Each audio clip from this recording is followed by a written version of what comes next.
Well, the big tent had more than its share of high-pressure salesmen. I didn't want to buy anything. A lot of stuff in there, but you know.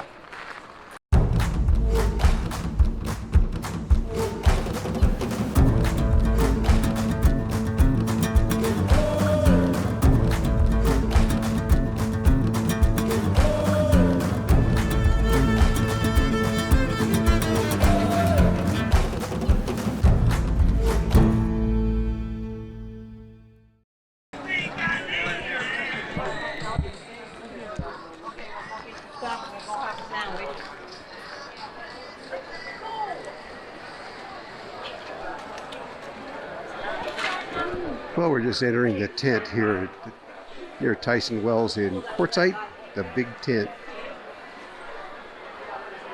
Most importantly, cash machine.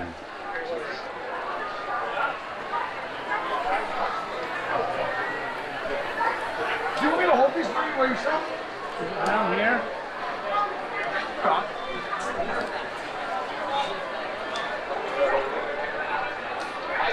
You can buy anything in here from donuts to lug nuts.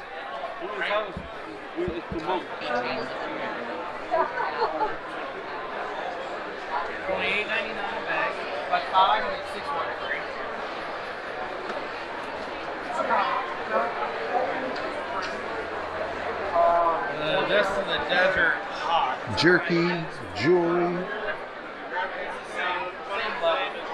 candy. Oh my goodness, look at these. I'll take two, one for each hand.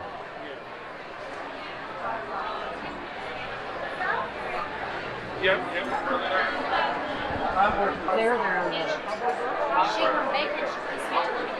Hello guys, how are you? Good, how are Buy you? some for you?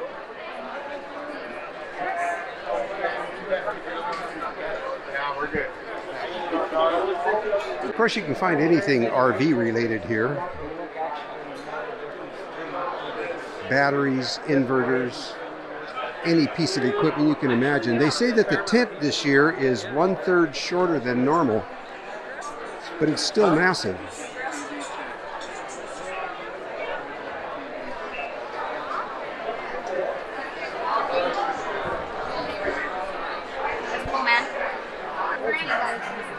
If there's one outside, we need a permit there.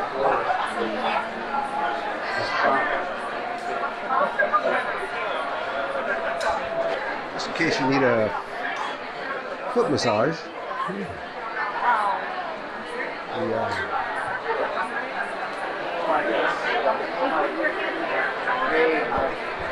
There, Lindy, you said you were looking for a comfortable place to sit and rest.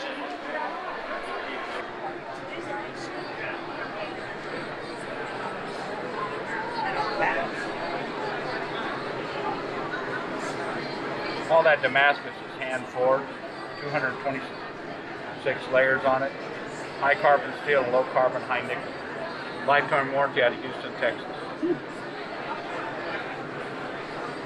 Being here is in the tent, mostly everything you see is new. But outside in Quartzsite, most of the town is filled full of secondhand and garage sale kind of items, block after block after block, booth after booth. A lot of fun just to go through those things. Throw that in there. Come on, we're here working for you. Now the RV show here is huge, and I mean huge. So if you're looking for an RV and you just want to be able to walk through many and see many floor plans and different brands, well, this would be the place to do it. It's gigantic. I'm not even going to attempt to do that one. Linda and I like the more the swap meet kind of stuff. So we're going to go out onto the main street and peruse some of those shops.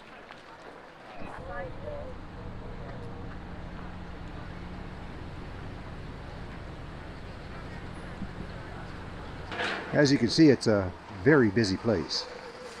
They said this was a slow day.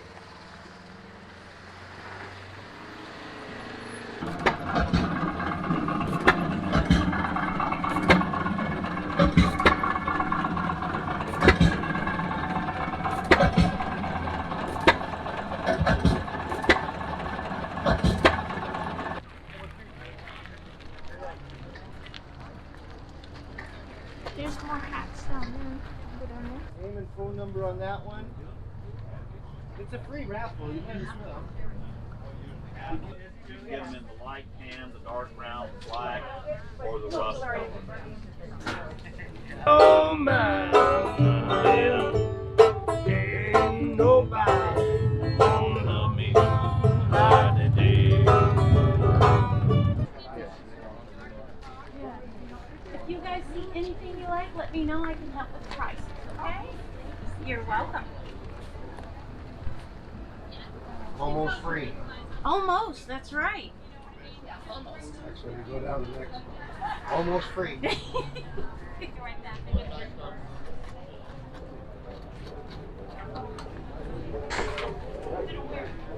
Well, for me though, I want this. I don't want the ads. What kind of ad? Like I said, right? Ordering here. Free choice. Well, that there. Oh.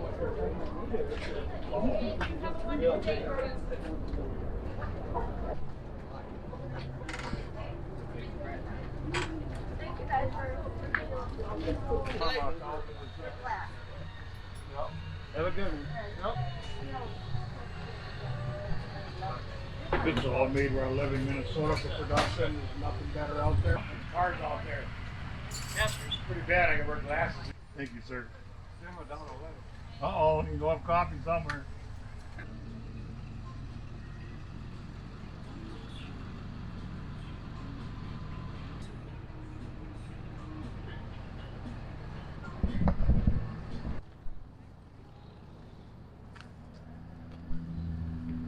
Well, it goes without saying, one of the biggest parts of this show is rocks and minerals.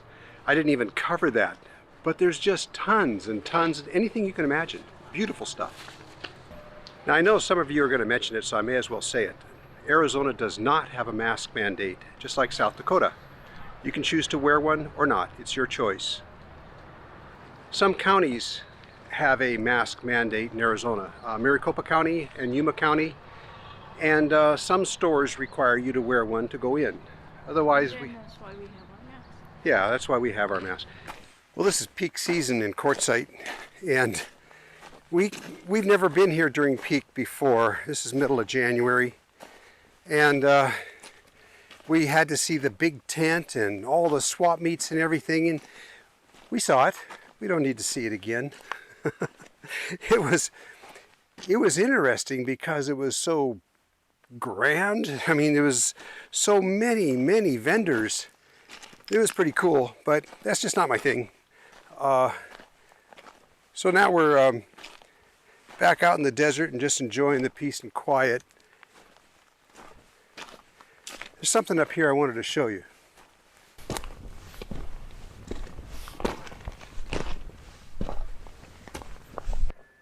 These big ruts here, these are tank tracks left over from World War II when Patton trained his what was it, the 1st Armored, when he trained his men out here.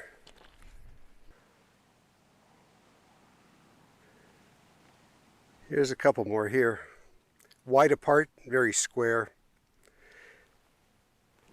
Well, Patton's tank corps was up here training with a secret weapon called a CDL, or a Canal Defense Light.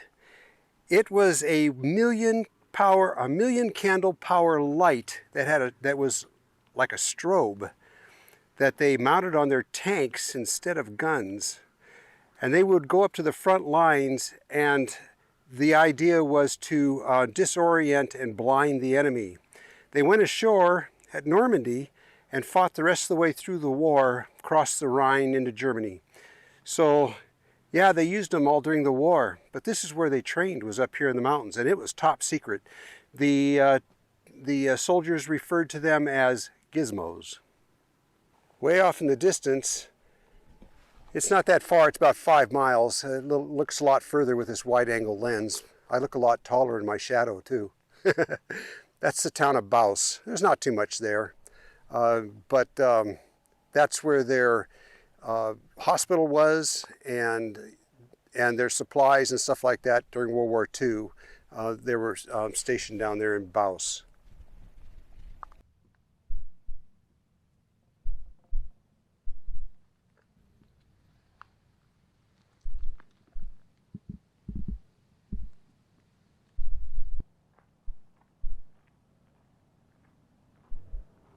From this angle, we're standing at the back of the fisherman's head. The white spot out there is the tip of his spear, but the lighting is better. You can see him from here.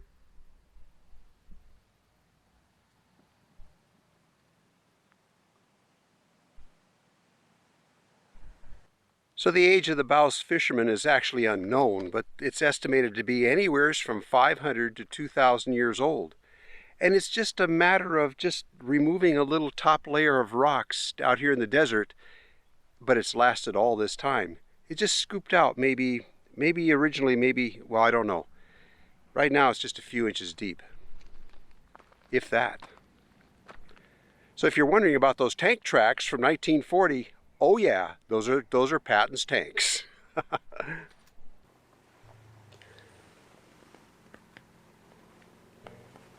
Now this area, it's a lot like Quartzsite in that there's thousands of acres of BLM and you can camp on it. You can either be in a cluster with your friends, you can be all by yourself like Linda and I are down in the gully down there. We went down there to get out of the wind. It was pretty windy the other day and we were blessed with a spot that was sheltered. It was so nice. There are campers all by themselves, miles out there. So you can be with people or totally by yourself. Over on the Quartzsite, on the other side of these mountains here, is the camping area north of Quartzsite, which is just packed now during peak season, during the big tent season. People from all over. Like I said, the Canadians didn't make it down, but everybody else did. Well, Linda and I got one more day here, and then time for us to head home. We've been gone from home for a month. Grandbabies forgot what we look like. So we're heading home. We're going to get to Montana just in time for February, the coldest month. I must be crazy, out of my mind. But yeah, we're going back. But we can always come down. I think in April or May, we'll come down again. Maybe stay a little longer. I like it better in April than May because the daytime temperatures are getting up to, you know, mid 80s, and at night it's only going down into the like mid 60s. It's really pleasant down here in April and May. And this place empties out, by the way.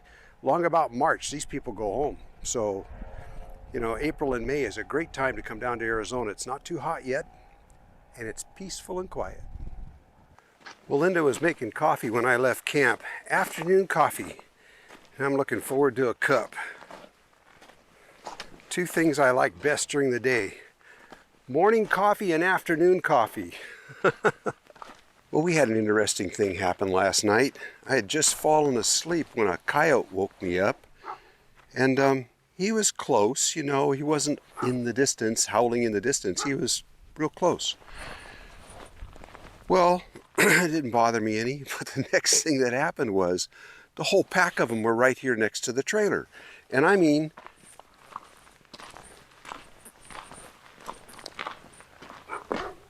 right there, between the trailer and the embankment in the wash right there.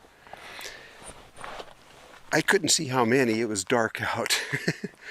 And obviously they're down in the camp here to eat somebody's poodle or something, you know. There's 100 people camped within a mile of here, 100 campers anyway. So I didn't know what to do. I couldn't fire a shot to scare them off. So I grabbed my flashlight and shined it out the window of the trailer on them with turbo boost. And if you don't know what turbo boost is, it's like it lights up the nighttime like daylight. It's extremely powerful. And anyways, that sent them running anyway, so I didn't hear them after that. But this brings up two things. One is that be careful with your pets out here, because if you just let your dog run out the door of your trailer in the morning or something like that, there's rattlesnakes and there's scorpions, and the average pet doesn't know, how to stay away from that. You can train your dog to be rattlesnake aware, but if you haven't done that, it's dangerous out here. The other thing is, if you let them out at night, they might hear the coyotes in the distance and answer the call of the wild. Dogs, they hear that and they want to join up. Well, they just join up to become dinner is what happens to them. So you got to be real careful of your pets. The other thing that comes to mind is if you have a small pocket flashlight like this Olight Mini Warrior here, and it's got the turbo boost feature, if that goes off in your pocket while you're carrying it, it can burn you. So this flashlight has a feature on it where you just push the button on the side for 3 seconds and it locks it so you can't turn on the turbo boost. And then to turn it back on, so it's safe in your pocket. And then to turn it back on again, you just hit it for 3 seconds, and now you can bang turbo boost. Anyways, if you leave turbo boost on a mini light like this, it'll literally melt the lens and burn you. I have another flashlight at home. It's a different brand. It'll do the same thing. Be careful with these. Anyhow, it's in the morning. Linda hasn't woken up yet. I'm trying to be quiet, and it's my job to make coffee in the morning. So I'm just getting ready to do that. I'm ready to do my duty. Looks like it's going to be a nice day. There's a heavy dew. When you have a heavy dew, it means the day is going to be hot. Did you know that? If you wake up in the morning and you see heavy dew outside on your lawn, it's going to be a warm day. So I'm looking forward to that. And we got a few other things to show you today too, so stick around.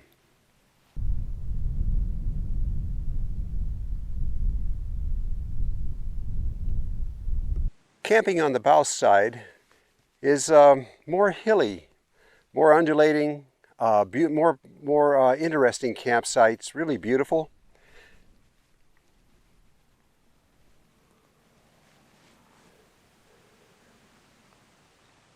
And the terrain is just more interesting. It's real pretty on this side. It's not flat like over in Quartzsite. Lots of places that you can camp though. Now the town of Bouse is about 25 miles northwest of Quartzsite. This camping area where I'm at right now is about 15 miles from Quartzsite. Not too much in Bouse itself. You can get water there. There's a very expensive gas station. There's a Family Dollar store and another general store there also that we didn't go into, so I can't say what it's got. The town of Parker is only 26 miles from Bouse, and they've got everything, including a Walmart. But you can still, within a half an hour, you're in Quartzsite, so you can go see the big tent and all the swap meet things and have a good time in Quartzsite, and then come back out here and have a nice peaceful camp spot that's still beautiful. You might find things more interesting on this side of the mountains than on the Quartzsite side. It's just it's real pretty here. I think you might enjoy this.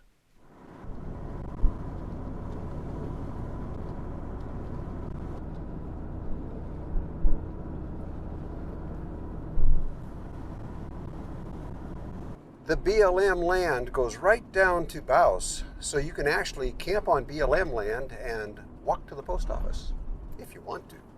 And the post office does accept general delivery. So you can get your mail forwarded here if you want. I'm pulling into the community park here, the Bouse Community Park, because they have hookups, and I want to see how much it is so I can inform you. We'll pull up to the information place here and I'll give you a look at this. This looks like a nice clean park just off Plumosa Road.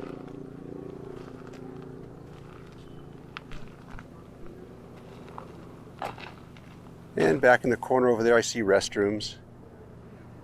Let's take a look at the rates.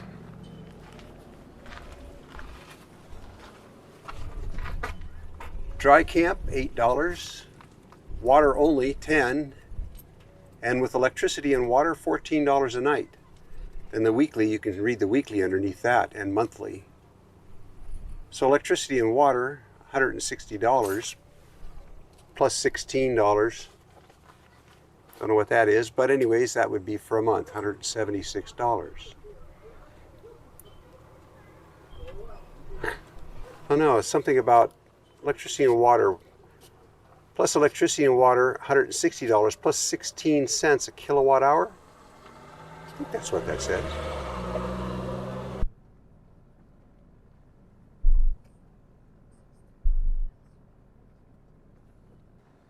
Not bad. Bouse Community Park. No sewer though. And I don't know if there's a dump station nearby. I can't answer that for you. Well, they do have a dump station here. It's $15 to dump an RV, and it's less to dump a camper, and it's like $5 to dump a Blue Boy. But they have that, and then it's $5 to fill up with water. It looks pretty nice, really. And the camp host was very friendly. I just talked to him.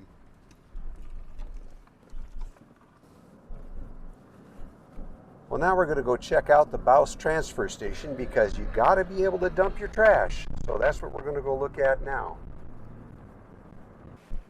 Well, here it is. I don't know if they charge or not, but we're going to find out. Okay, to dump the rubbish is free and friendly folks here. So from the area around Bouse, you can home base out of there because you can always make day trips down to Yuma if you want to. You can go to Algodones. Kind of, it's like an hour-and-a-half drive each way, maybe hour 45 minutes, but you can do it. But it's just a more pleasant area, I think, than being up north of Quartzsite. It's just prettier, you know, maybe a little quieter. I don't know, but it just it's appealing to us anyway. What do you think? Yeah, I liked it better than being right around Quartzsite. It's a little ways out from Quartzsite, but it's quieter and it's more scenic too. I think it's the scenic part that we like the best. Anyhow, you guys, if you enjoyed the video, be sure and it really helps us if you subscribe. I know we're always asking, but it's because we really need you to do that. Subscribe! Yeah, because then YouTube will recommend our videos more often. And also when you hit the like button and when you comment, that helps us also for the same reason. See you around.